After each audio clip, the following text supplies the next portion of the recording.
اخواتي، كنتمنى تكونوا على خير ان شاء الله. كما كتعرفوا كثير من السيدات كيبغيو الهريسه ديال الدار، ما كيبغوش ديال اللي كتباع برا.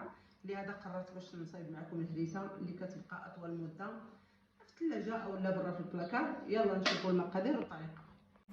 كناخذوا الفلفله كنحلوها ونحيدوا لها الزريعه مزيان، كنخليوها واحد يومين بعدا حتى كتدبل شويه. درت انا 2 كيلو ديال الحار، 2 كيلو فلفله حلوه صافي. من بعد كنطحنوها. كل كيلو كنديروا كركوبه ديال الثومه. انا درت 3 كيلو ديال الفلفله، درت 3 كركوبه ديال الثومه.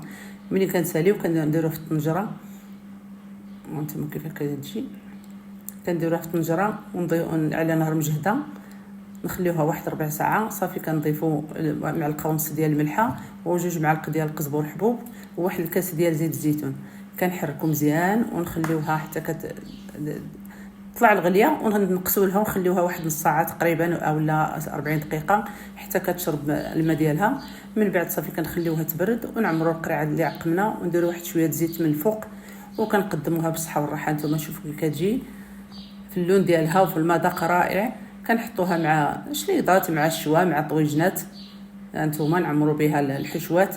كنتمنى تجربوها وتنال الاعجاب ديالكم. الى اللقاء في شيء اخرى ان شاء الله.